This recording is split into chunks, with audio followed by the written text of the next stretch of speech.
hombre con sombrero me hizo señas en medio de la carretera. Lo subí a mi camión. Kilómetros después, volteé para hablarle, pero ya no estaba. Pero nunca escuché que se bajara. Asegúrate de hacer clic en el botón suscribirse para no perderte ninguna de las historias aterradoras que comparto. Historia 1. Trabajé para una empresa de transporte en Tamaulipas y las reglas que me dieron no tenían sentido hasta que entendí por qué. Esto fue hace unos años, cuando acepté un trabajo en una empresa de transporte de carga en el norte de Tamaulipas. No voy a decir nombres, por muchas razones, pero te aseguro que lo que viví fue real. Y más de una noche me ha hecho pensar que, en esas carreteras, las reglas que uno aprende en la escuela de manejo no sirven para nada. La empresa tenía fama de pagar bien, sobre todo en las rutas nocturnas. Pagaban extra, pero nadie preguntaba por qué. Los veteranos hablaban en voz baja, cruzaban miradas que lo decían todo. Se decía que algunos viajes no eran tan legales como parecían. Había camiones con mercancía robada, otros con productos que venían sin papeles, productos que no se facturan. Tú sabes a qué me refiero. Pero nadie se metía. La primera vez que me asignaron un turno de noche, la ruta era de Reynosa a San Fernando. Nada fuera de lo común, o eso creí. Antes de salir, el jefe de patio me entregó una hoja blanca. No era el típico itinerario. Era algo más raro, muy raro. El papel decía así: reglas para la ruta nocturna, Reynosa a San Fernando. No apagues las luces altas en ningún momento del trayecto, aunque venga otro vehículo de frente. Si ves señales que digan camino cerrado o sin salida, ignóralas, sigue derecho. Si un hombre mayor hace seña de raite en el kilómetro 43, detente, pregúntale a dónde va. Si responde a la ciudad más cercana, súbelo. Si responde cualquier otra cosa, arráncate sin decir una sola palabra. Nunca mires hacia el espejo retrovisor interno después del kilómetro 50. No hables por radio entre el kilómetro 41 y el 55. Me reí. Pensé que era una broma, algún tipo de novatada para los nuevos. Pero cuando levanté la vista, los demás choferes me estaban mirando en silencio. Uno de ellos, ya mayor, se me acercó. Tenía la cara marcada por los años en carretera, de esas que no necesitan hablar mucho para imponer respeto. Me dijo: no hagas preguntas, muchacho. Solo sigue las reglas. Si las rompes, no te pasa nada esa noche. Te pasa después. Esa frase se me quedó clavada. Salí de Reynosa con una mezcla de miedo y escepticismo. No quería parecer cobarde, pero cada kilómetro que avanzaba me pesaba en el pecho. A eso de la 1 de la madrugada, llegué al tramo entre los kilómetros 42 y 43. Y ahí estaba, una figura quieta al borde del camino, un señor mayor, delgado, camisa blanca, sombrero y algo en los ojos, algo extraño, como si supiera más de ti que tú mismo. Me hizo la seña con el pulgar. Frené, bajé la ventana. ¿A dónde va, jefe? A la ciudad más cercana, respondió con una voz tranquila. Ni una palabra más. Le abrí la puerta del copiloto. Se subió sin hacer ruido, sin preguntar, sin comentar. Nos fuimos así, en completo silencio. Durante todo el trayecto entre el kilómetro 43 y el 55, no habló, no se movió. Ni siquiera parecía respirar a veces. Y yo no me atrevía a mirar el espejo retrovisor, ni una sola vez. Sentía que si lo hacía, algo se iba a romper. Cuando pasamos el kilómetro 55, solté el aire. Como un reflejo, eché un vistazo por el espejo lateral. El asiento del copiloto estaba vacío. No escuché la puerta. No sentí que se bajara. No hubo movimiento. Simplemente ya no estaba. Me temblaron las manos el resto del camino. No dije nada al llegar a San Fernando. No pregunté. No comenté. Solo entregué la carga, firmé y me fui a dormir con la cabeza hecha un nudo. Después de eso, hice esa ruta unas 5 veces más. Nunca volvió a aparecer, pero las reglas siempre eran las mismas y nadie las cuestionaba. Un día dejé de trabajar ahí. Me ofrecieron un trabajo en Inglaterra y lo tomé. Pero hace poco recibí una llamada que no esperaba. Era él, el veterano. Su voz sonaba débil, como si hablara desde otro lugar. Me dijo que estaba enfermo muy grave y que no quería morir sin contarme algo. La noche que rompió la regla, me dijo, no fue inmediata. Pasaron días, semanas, pero una madrugada, mientras manejaba solo, volvió a ver el espejo. No porque quisiera, sino porque lo sintió. Sentía que alguien estaba en la cabina. Hizo una pausa larga. No era un hombre, no era un animal, solo algo. Dijo que no tenía ojos, pero igual lo miraba, que no hacía ruido, pero llenaba todo el espacio, que desde esa noche nunca volvió a estar solo, ni siquiera dormido. No te estoy llamando para asustarte, me dijo al final. Te llamo porque si algún día sientes que te están mirando desde el retrovisor, no lo mires de vuelta. Colgó, y al poco tiempo supe que falleció. Desde entonces, a veces, incluso de día, paso por un espejo y siento el impulso, y no sé cuánto tiempo más voy a aguantar sin mirar. Historia 2. Soy chofer de un Thornton. Me dedico a mudanzas locales. Ese día nos tocó una de Guadalajara a Ocotlán. El cliente había dejado todo empacado y programado desde días antes, así que solo era cosa de pasar por las cajas y llevarlas. Salimos temprano. Eran como las 4:30 de la mañana para llegar sin tráfico. Todo iba normal hasta que, a mitad de camino, en una curva cerrada, la vi. Una mujer parada sola al borde del pavimento, vestida con un uniforme blanco, como de enfermera, pero empapado en sangre, desde el cuello hasta las rodillas. No se movía, no pedía ayuda, solo nos miraba. Frené en seco y bajé la ventana. ¿Está bien, señora?, le pregunté. Levantó apenas la cabeza y con una voz débil dijo, «Hay un venado muerto. Necesito ayuda para moverlo». Sonaba como si acabara de vivir algo horrible. Miramos alrededor, pero no había ningún animal, ni sangre, ni marcas. Bajé con uno de mis compañeros a revisar. Fuimos unos metros adelante y nada. Al regresar, ella ya no estaba. Desapareció sin hacer ruido. Seguimos en silencio hasta Ocotlán. Al llegar al domicilio tocamos la puerta. La que abrió fue una adolescente. Tendría unos 15 años. Tenía los ojos hinchados, como si hubiera llorado mucho. «Venimos por la mudanza», le dije. Revisó la hoja. Asintió. «Sí, son las cosas de enfermería de mi mamá. Ya no las va a necesitar». Tragué saliva. No supe qué responder. Detrás de la chica estaba su papá. Nos dijo algo que me dejó helado. «Mi esposa falleció hace una semana. Venía de Guadalajara. Un venado se le atravesó en la carretera. Volcó en una curva». La frase me dejó helado. Antes de poder responderle, giré la vista hacia el interior de la casa. Sobre una repisa había una fotografía. Era ella, la misma mujer, la misma cara, la misma ropa. Desde entonces, cada que paso por esa curva, aunque sea de día, bajo la velocidad sin pensarlo, porque en el fondo, sé que hay algo ahí que todavía está esperando ayuda para mover un venado que nunca existió. Historia 3. Me confundieron con alguien más y casi no la cuento.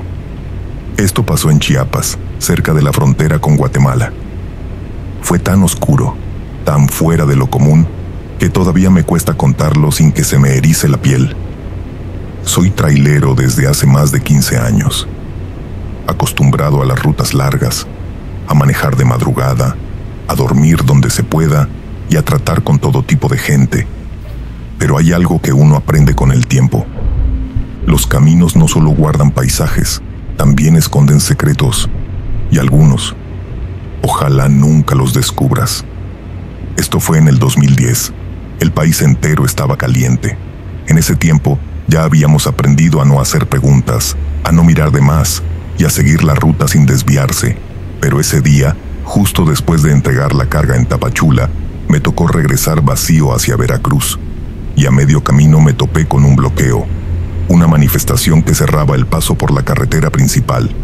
No tenía muchas opciones, ya había terminado el servicio y no quería quedarme varado ahí, así que tomé una vía secundaria, esas que se ven tranquilas, pero tienen fama de tragar camiones enteros. Fue la peor decisión que he tomado. En un tramo sin señal, sin cobertura y donde ni el GPS sirve de mucho, me salió al paso una camioneta. Estaba rotulada con los emblemas de la Guardia Nacional. Policías con tenis. Pensé, medio bromeando en mi cabeza. Grave error. Se bajaron y en efecto, no llevaban uniforme, solo armas largas, rostros cubiertos y esa mirada que no se te olvida jamás. Uno de ellos me apuntó. Papeles. Se los di sin chistar. Vieron mi INE, mis documentos, los papeles de la unidad. Se miraron entre ellos en silencio, como si estuvieran decidiendo algo. Y entonces uno dijo, «Eres de los contrarios, ¿verdad? ¿De los que cruzan mercancía por aquí?» «¿Cómo?» No. Trabajo para una empresa de transporte. Mire los papeles». «No te hagas», interrumpió otro. «Este es uno de los que manda información, de los que avisan por radio». No entendía nada. ¿Información a quién? ¿De qué radio hablaban? Lo único que entendí muy rápido fue que no me creían. Me subieron a la camioneta, me cubrieron la cabeza. Sentí que dimos vueltas y más vueltas hasta que me bajaron en lo que parecía un rancho abandonado. Por el calor, por el sonido de los bichos, parecía estar en medio de la selva. Ahí ya no se jugaba. Me amarraron. Me quitaron todo, hasta el reloj. En el lugar había 3 hombres más. 2 estaban golpeados, llenos de moretones. El otro murmuraba cosas sin sentido. A ratos lloraba, a ratos reía, como si su cabeza ya no estuviera ahí.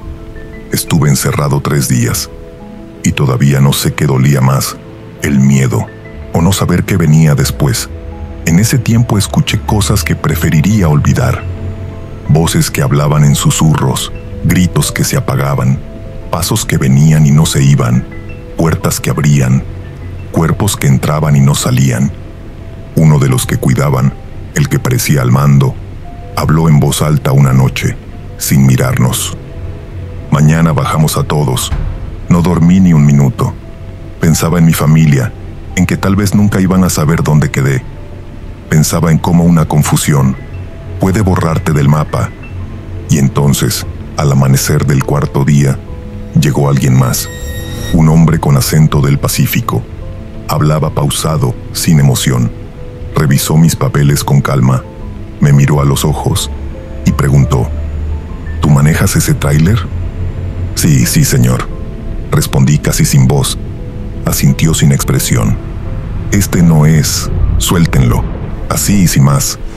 Me dieron un poco de agua, algo de comida. Me devolvieron la cartera, mis documentos, pero no el celular. Me soltaron como si nada. Me escoltaron entre unas lomas. El tráiler, ahí estaba, entero, como si todo hubiera sido un mal sueño. Subí, arranqué y no volví a mirar por los espejos en todo el camino. Historia 4. Lo que vi sobre el puente en una madrugada en Querétaro nunca me dejó en paz. Esto me pasó hace poco más de 2 años y todavía no puedo sacármelo de la cabeza. No es algo que suene muy espectacular si lo cuento rápido, pero los que hemos manejado de noche sabemos que a veces lo más simple es lo más inquietante. Esa madrugada iba de regreso hacia San Juan del Río, en Querétaro. Era una ruta corta pero bastante solitaria, especialmente entre las 2 y 4 de la mañana. No había un alma. Todo el camino estaba envuelto en esa neblina ligera que flota cerca del suelo, y aunque tenía música puesta y la cabina del tráiler estaba tibia, el ambiente afuera era otro cuento, silencioso, casi muerto. Todo iba normal hasta que me acerqué a un puente. Era un puente viejo, de concreto sin alumbrado, sobre un pequeño río. Desde lejos noté algo en el centro del puente. Al principio pensé que era un animal o un costal tirado, pero mientras me acercaba, se fue haciendo más claro.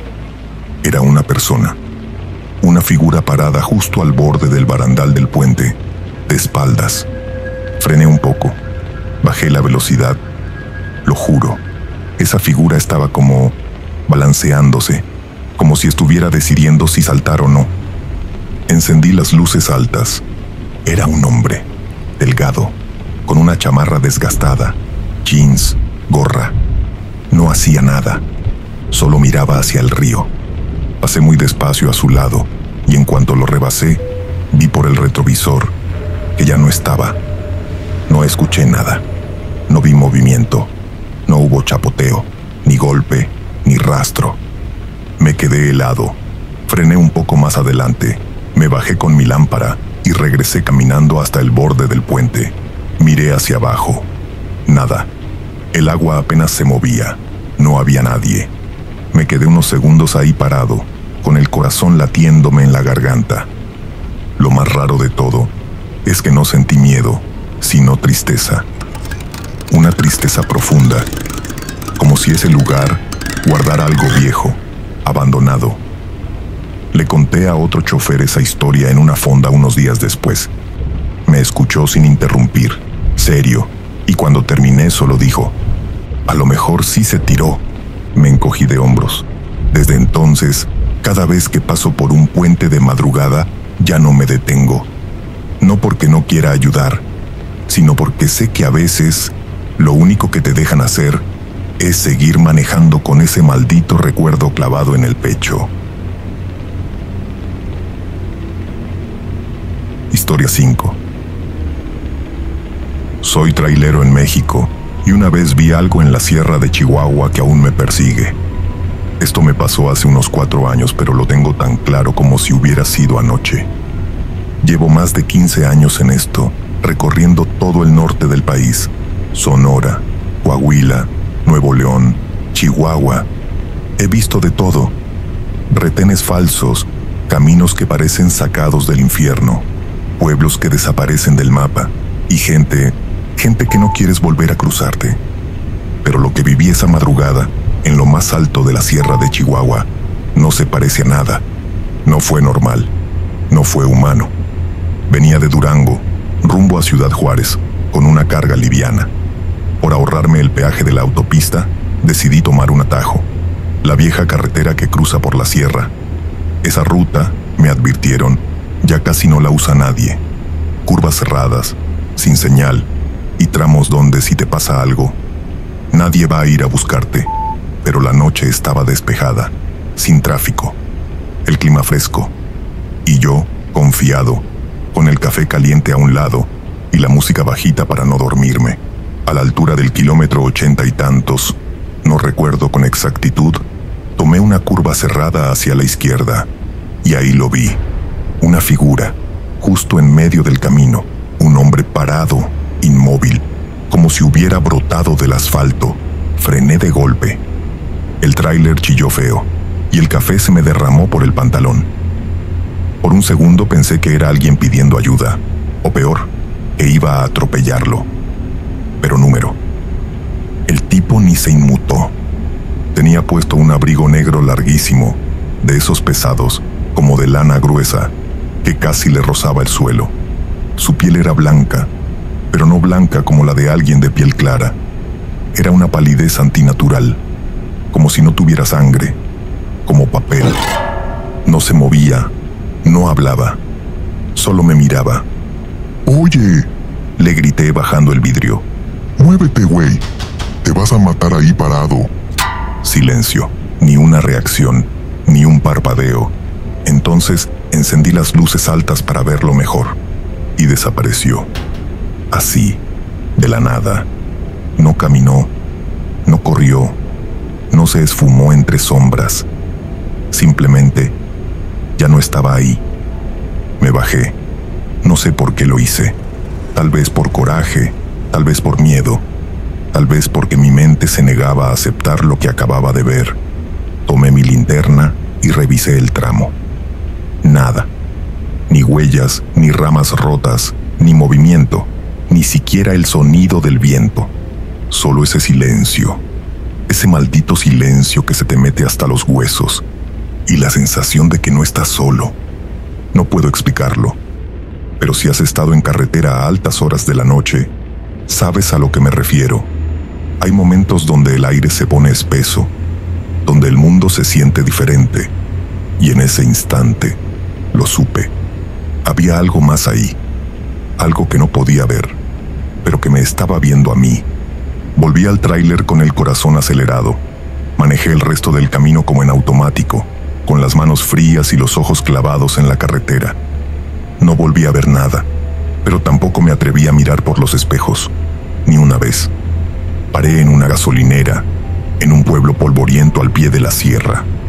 El que atendía era un señor ya grande, de esos que te ven y ya saben de qué vienes. Le conté lo que vi, medio en broma, pero el don bajó la mirada y me dijo: «Usted vio al hombre del abrigo. Dicen que aparece antes de los accidentes, que es un viajero que en tiempos de frío nunca logró salir de la sierra». No supe qué decirle. Terminé el café en silencio y seguí manejando, con más precaución esta vez por si acaso. Unos kilómetros antes de llegar, un tráiler adelante de mí tomó mal una curva y se fue de lado. Se arrastró varios metros hasta chocar contra la ladera. Alcancé a frenar justo a tiempo. Me bajé a ayudar, con el corazón en la garganta. Los paramédicos llegaron rápido.